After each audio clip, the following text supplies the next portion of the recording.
Halo teman-teman, selamat bertemu kembali di channel ini. Pada kesempatan ini kita ingin sedikit mengupas mengenai bagaimana memanfaatkan peluang dari video anak-anak dan bagaimana cara untuk membuatnya.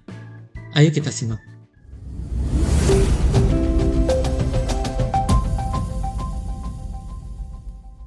Oke teman-teman, sebagaimana kita ketahui bahwa video anak-anak memiliki banyak sekali kunjungan dan juga videonya biasanya tidak di-skip-skip karena anak-anak biasanya menonton secara utuh. Dan di sini tontonan anak-anak tentunya juga harus berkualitas ya, sehingga kita pun ketika ingin membuat suatu konten terkait anak-anak, dia harus memberikan suatu edukasi seperti itu. Tetapi kendalanya kan kita tidak bisa membuat animasi-animasi yang digemari anak-anak. Itu gimana caranya? Ya nanti kita akan bahas di sini. Yang pertama kalau kita lihat dulu ya, kita analisa video-video anak-anak seperti ini. Misalnya saja Bayi Panda ya, ini penontonnya banyak sekali ya, 80 juta, 9,1 juta, hitungan juta lagi bukan ribu. Kalau kita cari misalnya saja yang memanfaatkan trik seperti yang akan kita jalani ini, misalnya seperti ini ya, Iman Games, seperti itu. Kita lihat videonya, populernya 14 juta, 7,4 juta, 4,1 juta, banyak sekali ya. Bahkan kalau kita lihat videonya, dia sebenarnya dia menggunakan trik yang akan kita gunakan lagi. Dan bagaimana cara membuatnya teman-teman? Oke, yang pertama sebelum itu ayo kita lihat di sini ya, supaya kita tahu bahwa ini adalah peluang yang bisa dimanfaatkan. Kalau kita lihat di analisa melalui Social Blade, kita masukkan saja channel yang tadi.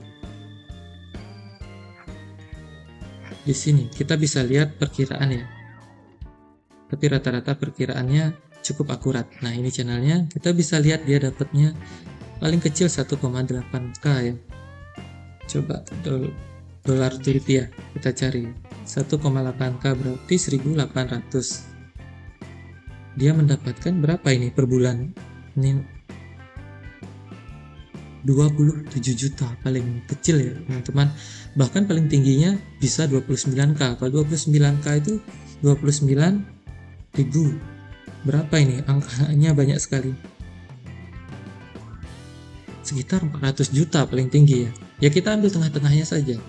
Berarti dia sudah berada di sekitaran puluhan juta hanya dari video. Bahkan ini memanfaatkan platform yang sudah ada di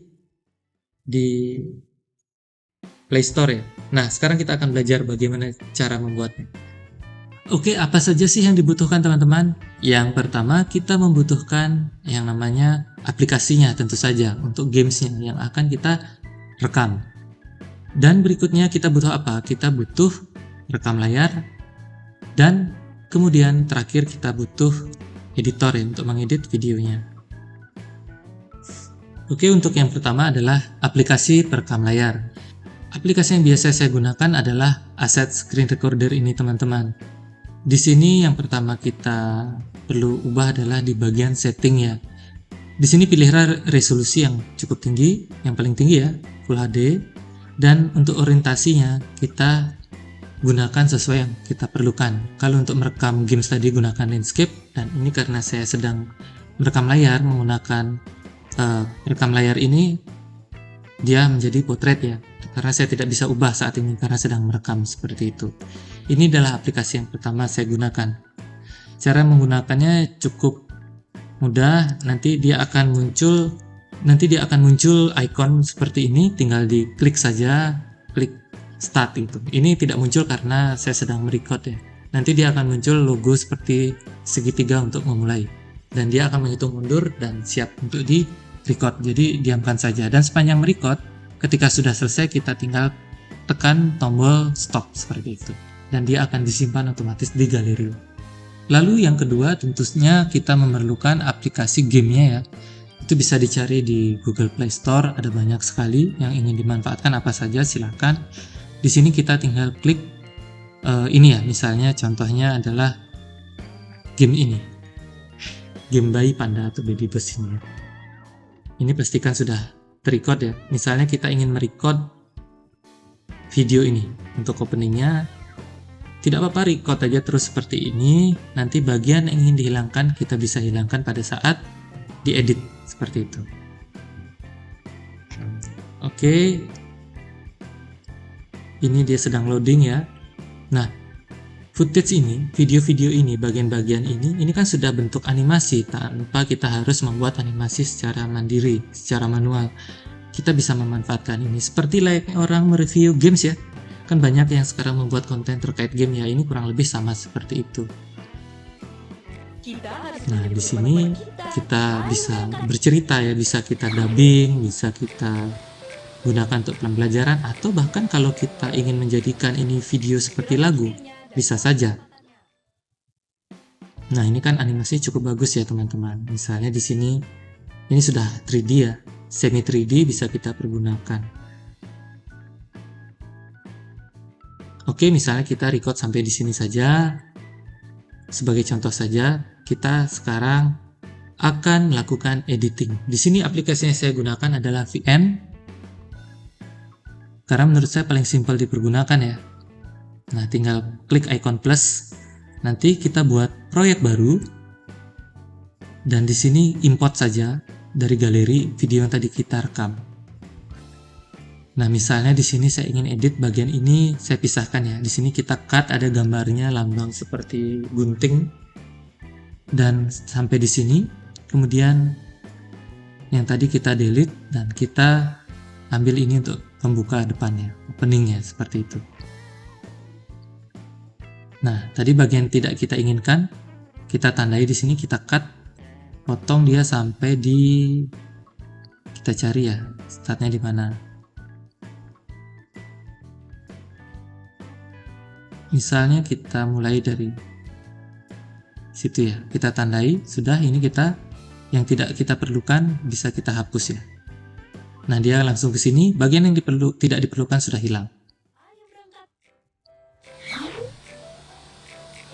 Kita bisa menggunakan audio aslinya ya. Nah, ini juga bagian ini kita bisa hapus sebentar supaya dia lebih bagus. Oke. Saya cut dulu ya yang tidak diperlukan supaya dia rapi. Potong, hilangkan. Potong, ini kita delete, hapus, kita sambungkan ke sana. Oke, ini bagiannya sudah cukup ya. Ini bagian belakangnya saya tidak perlu, saya hapus. Oke. Nah, sekarang kita bisa juga tambahkan audio kalau kita tidak ingin menggunakan audio aslinya, karena biasanya ada kandungan konten dari hak cipta di situ. Kita misalnya gunakan yang lain. Misalnya kan terkait tentang apa ya, bass ya. Kita bisa gunakan the wheel on the bass seperti ini. Kita pilih. Ini. Oke, kita bisa setting juga memudar masuk dan memudar outnya. Nah, kalau jadi dia akan seperti ini teman-teman. Ada lagunya. Kita harus menjemput teman-teman kita. Ayo berangkat. Dan kalaupun teman-teman ingin melakukan dubbing terhadap video ini, bisa. Tinggal klik saja yang gambarnya audio itu, musik itu. Nanti kita tinggal pilih yang merekam suara seperti ini. Tinggal tekan saja tombol perekamnya. Dia akan menghitung mundur dan bisa kita masukkan suara kita di sini. Misalnya sampai di sini ya.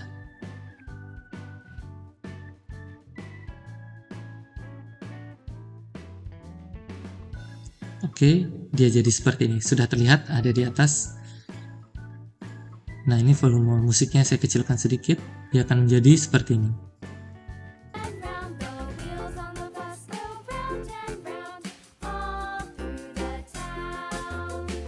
Ayo kita naik bus.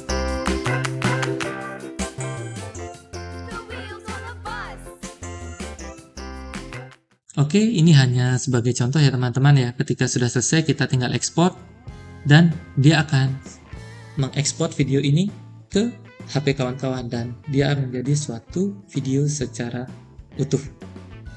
Sangat mudah sekali teman-teman, dan ketika sudah selesai ekspor kita sudah bisa upload ke YouTube ya untuk melihat hasilnya, dan inilah contoh hasilnya.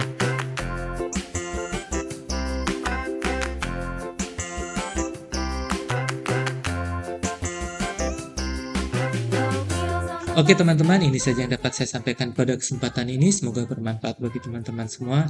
Tentunya Yang paling penting dari membuat ini adalah bagaimana kita bisa menyajikan suatu konten yang informatif melalui memanfaatkan media yang ada ini untuk memberikan edukasi yang baik juga kepada anak-anak seperti itu. Karena tentunya anak-anak ini sangat sensitif terhadap informasi-informasi yang salah. Jadi pastikan kalau teman-teman mau membuat video terkait anak-anak, pastikan informasinya tersampaikan dengan jelas, dengan hanya karena ingin membuat suatu konten lalu membuat video itu secara sembarangan seperti itu.